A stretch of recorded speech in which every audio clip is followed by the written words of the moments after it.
Hello everyone. Welcome back to STS, Science, Technology, Economy, Strategy 등을 고민하는 곳입니다. 요즘 서울 전역에서 아파트 거래량 하루에 대략 한 12건 정도 이렇게 거래가 되는 것 같습니다. 이는 사실상 거래가 올 스톱됐다, 시장이 사라졌다, 이렇게 해석하면 될 것 같습니다. 제가 대략 한 1년 여전부터 한 1년 넘었죠 이제. 보시는 서울 아파트 거래량 그래프 매월 초에 올리면서 아파트 시장 분석을 하고 있습니다. 근데 지금 벌어지는 이 현상은 대략 한 1년 전 예상한 것보다도 지금 훨씬 더 심각한 것 같습니다. 지금은 시장이 없습니다. 유통시장이 없는 것 같습니다. 그리고 또 요즘 보면 모든 언론들이 연일 지금 아파트 가격 폭락했다고 이 뉴스로 지금 도배질을 하고 있는 것 같은데, 근데 기사를 가만히 봐도 지금 제가 보기에는 볼만한 내용 거의 없습니다. 거의 없습니다. 그래서 제가 분석한 그 과거 영상에 훨씬 더 나은 내용이 있다, 저는 이렇게 생각을 하니까요. 한번 참고해 보시기 바라겠습니다. 아파트 시장에서 최근의 하락된 가격은 전혀 쓸모없는 숫자일 뿐입니다. 가격이 의미가 있으려면은 그 제시된 그 가격에 팔 수가 있어야 합니다. 그런데 지금 이제 아파트 가격에는 아마도 팔려고 해도 팔리지 않는 그런 가격이기 때문에 의미가 없는 숫자라는 겁니다. 현재 글로벌 인플레이션이 피크 아웃되고 있죠. 에너지 가격, 운임 지수, 철광석이나 강철 제품 지수, 또 반도체 지수, 이런 것들, 이런 주요 품목들 이 가격이 시차를 두고 대략 한 2년 이전 수준으로 전부 돌아가는 중입니다. 이거 매우 중요한 내용입니다. 이것도 거의 지금 한 대여섯 달 이전서부터 계속 이렇게 말씀드리고 있는 내용이죠. 그런데 이 팬데믹 과정에서 끼었던 거품이 빠지는 중이다, 이렇게 이제 보면 되는데, 거품 중에 최고의 왕거품, 그게 바로 아파트에 발생했다가 지금 꺼지는 저 거품 아니겠습니까? 그런데 이 아파트 가격을 분석할 때 가장 중요한 어떤 프레임이, 분석 모델이 무엇일까? 그거는 지금부터는 다운사이징 사회가 진행 중이다. 즉, 인구 감소하고 특히 청년층이 지금 급격하게 감소하고 있기 때문에 이것에 맞추어서 사회 구조가 변하고 있는 중이라는 겁니다. 이거는 지금 최근 한 100여 년 사이에 한 번도 경험하지 못한 전혀 새로운 그런 사회 현상이고요. 우리가 아직 가보지 않은 길을 지금 가고 있다, 이런 뜻입니다. 이게 아파트 시장 분석할 때 핵심 프레임입니다.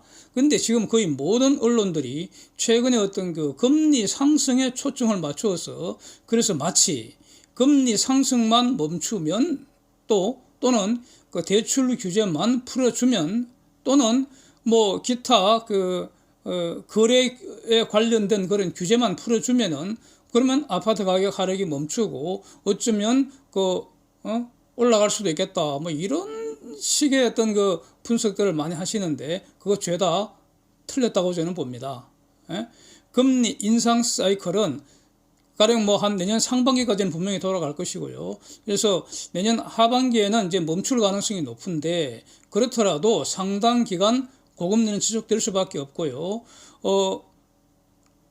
이 다운사이징 시대는 그 이후에도 계속 간다는 겁니다. 최소한 한 20년은 갈 거라는 겁니다. 그래서 다운사이징으로 인한 아파트 가격 하락 압력은 지속된다는 겁니다. 그래서 비록 금리 인상이 멈춘다 하더라도 아파트는 계속 하락한다는 겁니다. 그래서 저는 10년 하락세를 지금 주장을 하고 있습니다. 10년 하락세를 주장한 지가 꽤 됐습니다. 이제 기사를 한번 보시면, 엄마 아파트 재건축 통과된 이후에도 가격이 추가로 폭락한 사실을 지금 보도하고 있습니다. 오늘 아침에 제가 본 것 같습니다. 제가 당시에 엄마 아파트 재건축 효과를 분석한 영상을 한 달 전인가 올렸지 않습니까? 그 당시에 재건축 발표 직후에 매물이 좀 사라지고 일시 가격이 올랐다, 그런 뉴스도 나왔었는데, 당시 저의 결론은 앞으로 재건축은 악재이다, 악재. 예? 재건축 프리미엄 시대는 원칙적으로 끝났다. 예? 재건축 디스카운트 시대가 지금 오고 있다. 이런 것이었죠. 그래서 엄마 아파트 저거 값 내려간다고 그랬습니다. 그래서 하여튼 아직까지는 저희 판단이 지금 맞는 것으로 이렇게 정리가 됩니다. 사진 보시면 또 미분양 물량이 증가한다. 이 기사가 하나 있고요.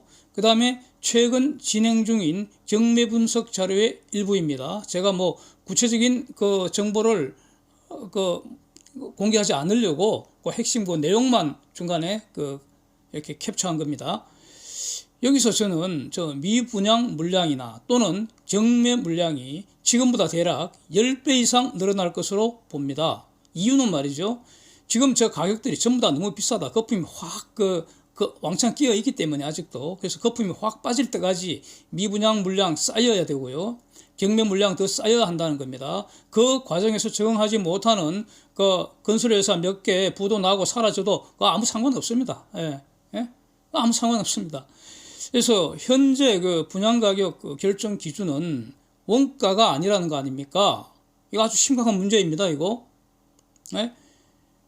분양가격 결정 기준은 인근 최고가 근방의 어떤 그 시가입니다. 그런데 아파트라는 것은요, 즉 주택이라는 것은 지금은 주택의 대표적인 어떤 그 형식이 아파트이기 때문에 아파트라는 것은 결국 주택을 의미하는 것이죠. 그래서 이거는 토지와 달라서 그 경제적 본질은 동산입니다. 동산. 그냥 물건입니다. 물건. 예? 동산의 본질은 대량 생산 가능하다는 것입니다. 그래서 건축 원가가 서울과 지방이 다를 이유가 본질적으로 없습니다. 예? 오히려 지방 오지의 건축 원가가 더 비쌀 수도 있습니다. 예? 서울은 지금 이 공급이 집중되어 있고 교통망이 잘 발달되어 있기 때문에 건축 원가가 서울이 더 비쌀 이유가 전혀 없습니다. 그래서 주택을 법률상 부동산으로 취급해 준다고 해서 그 경제적 본질은 절대 달라지지 않습니다. 이 지금 그 시장을 분석할 때는 경제적 그 분석을 하는 거 아니겠습니까? 법률적 분석하는 거 아닙니다. 그래서 중고 물건 값이 확 빠지고요. 이를 반영해서 분양 가격, 즉 새물건 값도 내려가야지 재고가 줄어든다는 겁니다. 값을 내려야지 재고가 줄어든다는 겁니다. 아니 지금 비싸게 팔아먹으려고 하니까 지금 안 팔리는 거 아닙니까? 그 다음에 경매도 말이죠. 지금 한 두세 번 유찰됐다고 해서 거품이 빠진 것은 절대 아니라고 봅니다. 연구하니 지금 경매의 기초 출발선은 감정가격 아닙니까? 감정가격. 사진에서 감정가격이 5억 5,600만 원 이렇게 이제 되어 있는데 이 감정가격이 뭡니까? 이건 누가 결정합니까? 감정평가사라는 사람들이 결정하는데 아니 그 사람들이 뭘 안다고 쟤네들이 그 아파트 가격을 결정을 합니까? 쟤네들은 모릅니다. 그 자격증 그거 아무것도 아니고요. 아무것도 아닙니다. nothing. 아무것도 아니고요. 저 계산하는 공식 다 알고 있습니다, 제가.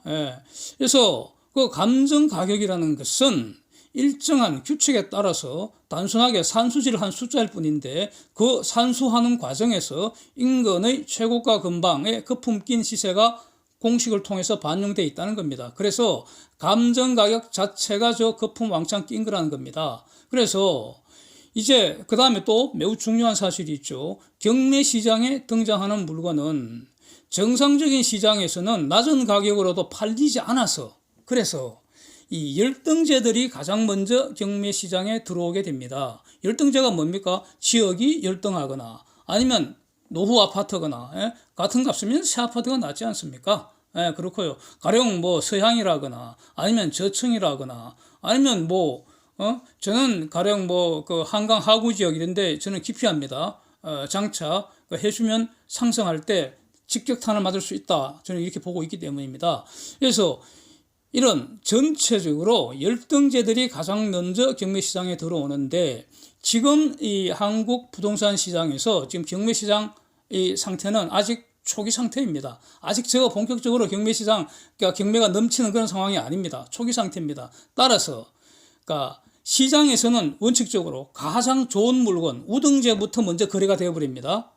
그 같은 값이면 우등제 할 거 아닙니까? 그래서 열등제는 값을 내려도 잘 안 팔리기 때문에 결국 경매시장으로 오게 된다 이겁니다. 그러니까 감정 가격으로 틀썩 물어버리면 그 완전히 그냥 바가지 왕창 씌는 것이죠. 그래서 두세 번 유찰됐다고 해서 싼 거 아니라는 겁니다. 이렇게 하여튼 이거 매우 중요한 사실이라고 저는 이렇게 정리하겠습니다. 그 다음에 저는 윤석열 정부 경제정책 매우 신뢰하는 편이고요. 그리고 상당히 기대를 하고 있습니다. 잘 하시리라고 저는 이렇게 보는 입장입니다. 그리고 또 부연하지만 이번에 김건희 여사님 정말 훌륭하신 일 잘 하시고 오셨다고 생각합니다. 그래서 감사드립니다. 그리고 응원하겠습니다.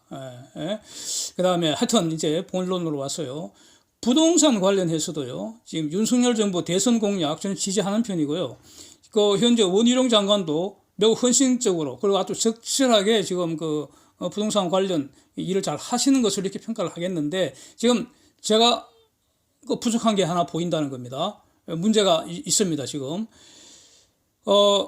지금 중요한 거는 앞으로 공급 정책 아닙니까? 핵심은 연간 50만 호 플러스 알파, 즉 5년간 한 270만 호 공급하겠다.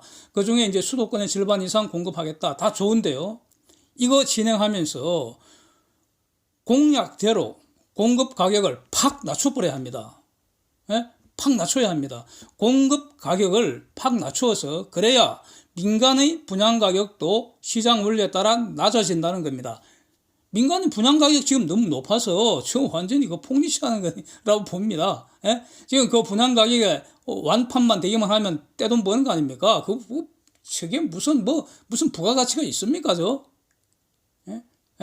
낮춰야 한다고 봅니다. 저는 그런 입장입니다. 그래서 아파트 건축원가, 다시 말씀드리지만 아파트 건축원가 토지 가격 말고요. 아파트 건축원가는 서울이나 지방이나 차이 날 수 없는데 서울 아파트 분양 가격이 높다는 것은 이건 폭리의 명백한 증거라고 저는 정리가 됩니다.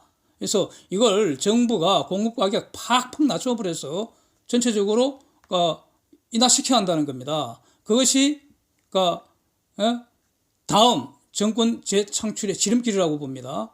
그 다음에 매우 중요한 거 한 가지 말씀드리고 싶습니다. 이게 제가 평소에 계속 주장하던 내용인데 아파트 거래 비용 낮추는 정책 매우 중요합니다. 즉 무주택자가 1가구 1주택 구입하는 요 경우부터 시작을 해서 취득세, 등록세 다 합쳐서 대략 한 10,000원 또는 한 10만 원 정도 이렇게 낮춰버려야 합니다. 사실상 없애야 합니다. 취득세, 등록세.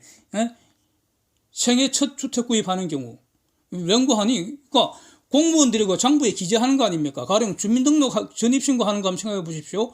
사람을 장부에 기재할 때는 돈 안 받잖아요. 그런데 집을 사람도 장부에 기재할 때 돈 안 받는데 물건을 장부에 기재한다고 돈 받는 게 어디 있습니까? 그렇잖아요. 취득세, 등록세 지금 적어도 몇백만 원 아니면 몇천만 원 이렇게 되는데 저거 전부 다 부동산 거래 규제하는 그 차원에 있는데 지금은 거래가 실종됐는데 그렇잖아. 거래를 좀 시장을 다시 회복시켜줘야 하잖아요. 그런 관점에서 주택 처음 구입하는 경우에는 취득세, 등록세 없애버려야 한다는 겁니다. 이게 거래 비용이거든요. 말하자면 거래 비용. 거래 비용은 낮추면 낮출수록 전체적인 효율적 시장을 만드는데 기여하게 됩니다. 그렇습니다. 이건 저는 매우 중요하다고 보고요. 수년 전서부터 이런 입장입니다. 저는. 그래서 자동차세 없애야 된다는 입장이고요. 기름값 없애버리고 부가세 한 10% 정도만 매겨야 한다. 저는 그런 입장입니다. 그래서 지금 아파트라는 것은 말이죠. 사는 순간 왕복 수수료 몇천만 원 깨져버립니다. 취득세, 등록세, 중개수수료. 중개수수료는 왕복이잖아요. 그래서 그 다음에 안 팔고 갖고 있으면 이제 죽을 때까지 재산세 내야 하는 그런 구조입니다. 그래서 이 거래 활성화를 위해서는 즉 기존에 물려 있는 분들을 탈출을 용이하게 한다 이런 입장에서도 1주택 처음 사는 그런 경우에는 취득세나 등록세 요거라도 빨리 없애야 한다. 저는 그런 입장입니다. 그 다음에 장기 거주하고 있는 1가구 1주택은 보유세도 저는 없애는 것이 맞다고 봅니다.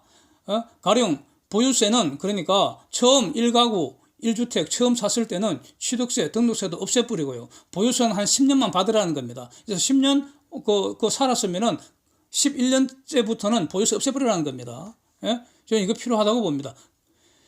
지금 말이죠. 그 통계청 어제 발표한 자료 같이 한번 보시죠. 보면은 집이 없다가 작년에 고점에서 집을 산 사람이 103만 6천 명이라는 것이고, 근데 집이 있다가 작년에 팔아치운 분이, 예? 그래서 무주택이 된 분이 작년에 55만 2천 명이라는 겁니다. 그래서 순수하게 작년에 고점에서 물리했다고 볼 수 있는 분들이 전국에서 대략 한 48만 4천 명, 뭐 이렇습니다. 그렇다면은 그러니까 서울에서 작년에 물리신 분들 대략 적어도 10만 명, 많으면 한 20만 명, 뭐 이렇게 추정할 수 있지 않습니까? 그러니까 지금 서울만 나온 그 숫자를 뭐 그 지금 보고서 양이 뭐 수십 페이지 되기 때문에 다 보지를 않았고요. 일단 이렇게 이제 추정할 수 있을 텐데, 그런데 지금 금년에 현재까지, 그러니까 오늘 현재까지 그러니까 거래된 아파트 건수, 서울서 거래된 아파트 건수는 1,349건입니다. 이게 즉 연간 1년 동안 금년에는 12,000건도 안 될 것 같다 이겁니다. 와, 12,000건도 안 됩니다. 거래량이. 즉 작년에 물린 분들이 탈출하는 데 걸리는 기간, 예? 최대 10년 걸릴 수도 있다는 겁니다. 그래서 아파트 거래 시장 조금이라도 그 활성화시키기 위해서는 이 거래 비용 없애는 것이 꼭 필요하다 이런 겁니다. 그래서 거래 비용을 완전히 없앨 수는 없기 때문에 1가구 1주택, 처음으로 1주택 사는 경우부터 시작하자 이런 뜻입니다. 그리고 그 보유세는 한 10년만 받으라 이겁니다. 그리고 이제 그래서 제가 그 영상 뒷부분에 제가 이전에 올렸던 그 서울 아파트 거래량 분석한 그 영상 한번 링크를 해 두겠습니다. 거기 다 또 다른 내용들이 있기 때문에 한번 참고하시면 도움이 되지 않을까 생각이 됩니다. Thanks for watching. See you next.